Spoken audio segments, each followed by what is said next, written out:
உங்கள் யுவராஜ். நீங்கள் பார்த்து கொண்டிருப்பது யூ சீரியஸ் யுவராஜ். அனைவருக்கும் வணக்கம். இன்னைக்கு நம்ம சேனலில் முக்கியமாக தமிழ்நாட்டில் நடந்துட்டு இருக்க ஒரு முக்கியமான ஒரு விஷயம் தாங்க.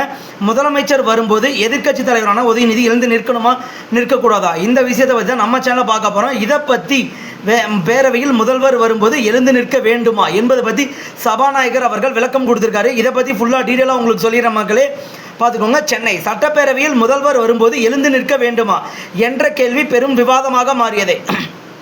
இதையடுத்து சட்டப்பேரவையில் முதல்வர் வரும்போது உறுப்பினர்கள் எழுந்து நிற்பது கட்டாயமில்லை, அது அவரவர் விருப்பத்துக்குட்பட்ட உரிமை என்று சபாநாயகர் ஜே.சி.டி. பிரபாகர் விளக்கமளித்துள்ளார். சட்டப்பேரவையில் அமைச்சர் ரமேஷ் முதல்வர் விஜய் அவைக்குள் வரும்போது எழுந்து நின்று வணக்கம் தெரிவிக்க வேண்டும் என்ற கண்ணியத்தை எதிர்க்கட்சி தலைவருக்கும் அண்ணன் ஓ பன்னீர்செல்வமுக்கும் கற்றுக் கொடுக்க வேண்டும் என்று கூறினார். இதையடுத்து முன்னாள் முதல்வர் ஓ பன்னீர்செல்வம் பேசுகையில், பேரவைத் தலைவர் வரும்போது கட்சி வித்தியாசமின்றி அனைத்து உறுப்பினர்களும் எழுந்து நிற்பது காலம் காலமாக கடைபிடிக்கும் மரபு. முதல்வராக இருப்பவர்கள் நேராக தங்கள் இருக்கைக்கு சென்று வணக்கம் செலுத்திவிட்டு அமர்வதுதான் மரபு. ஆனால் முதல்வர் விஜய் அவைக்குள் நடந்து சென்று அங்கும் இங்கும் திரும்பி வணக்கம் செலுத்திவிட்டு அமர்கிறார். இது புதிய பழக்கமாக உள்ளது. இப்படி புதிய மரபாக முதல்வர் வரும்போது எழுந்து நிற்க வேண்டுமெனில் எதிர்க்கட்சி தலைவருக்கும் நிற்க வேண்டுமா என கேள்வி எழுப்பினர். இதைத் தொடர்ந்து சபாநாயகர் ஜே.சி.டி. பிரபாகர் கூறுகையில், முதல்வர் எதிர்க்கட்சி தலைவர் அவைக்கு வரும்போது உறுப்பினர்கள் எழுந்து நிற்க வேண்டிய கட்டாயம் இல்லை. இந்த அவை கண்ணியமும் மிகச்சிறந்த பாரம்பரியமும் பரஸ்பர மரியாதை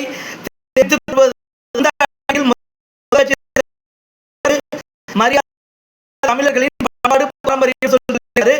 அந்த கண்ணியை காப்பாற்ற வேண்டுமா வேண்டாம் என்பதை அவரவர்களின் விருப்பத்துக்கே விட்டு விடுகிறேன். அதை கட்டாய முடியாது. அவருக்கு கொடுக்கும் மரியாதையை தங்களின் மனதுக்கு கொடுப்பது அவரின் என்றார். தாவேக்கு புகழாரம். முன்னாள் தாவேக அரசு 100 நிறைவு செய்வது தொடர்பாக பேசும்போது மதச்சார்பற்ற சமூக விதிக்கவும் முதல்வர் விஜயின் பொற்கால கம்பீரமாக அரசின் என்பது நாகாட்டு கடந்து செல்லும் தமிழக வரலாற்றில் ஒரு வரலாற்று மாற்றம். வாக்குறுதி தேர்தலுக்கான அல்ல, அது மக்கள் முதல் நாளிலிருந்து மக்களின் புதிய பல்வேறு துறைகளில் செயல்படுத்திய பணிகள் பாராட்டுக்குரியவை. ஏழை மக்களின் நலன் காக்கும், பெண்களின் பாதுகாப்பை உறுதி செய்யும் வகையிலும், இளைஞர்கள் எதிர்காலத்தை மேம்படுத்தும் நோக்கிலும், பெண்கள் பாதுகாப்புக்கும்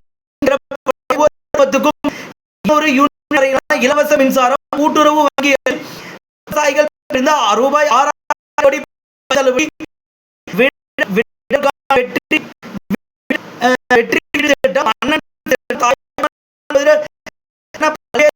வெளியிட்டு இது மகத்தான அரசியல் முதல்வர் நிறுவியுள்ளார். குறுகிய காலத்திற்குள் தமிழகத்தில் மக்களாட்சி தமிழக மக்களின் நீண்டகால கனவை பூர்த்தி செய்யும் வகையிலும் ஊழல் நேர்மையான திட்டங்கள் வரும் ஆண்டில் தமிழகத்தில்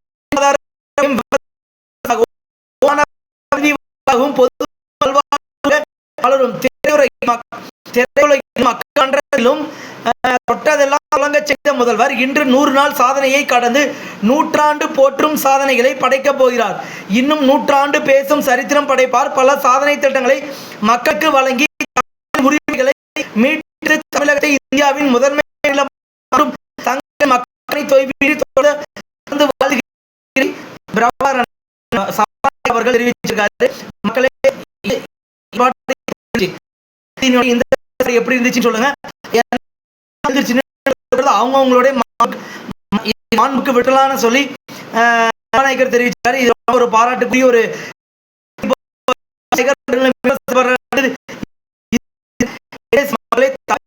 இந்த 100 நாள் சாதனையை சபாநாயகர் பாட்டி வாழ்த்து தெரிவிச்சிருக்காரு. இந்த சாதனை தொடரணும், மக்களான ஆட்சியா இது நடக்கணும் கேட்டுக்கொண்டிருக்காரு. உங்களுக்கு இந்த 100 நாள் ஆட்சி சொல்லி கமெண்ட் பண்ணுங்க. அடுத்த வீடியோல நம்ம தேங்க்யூ.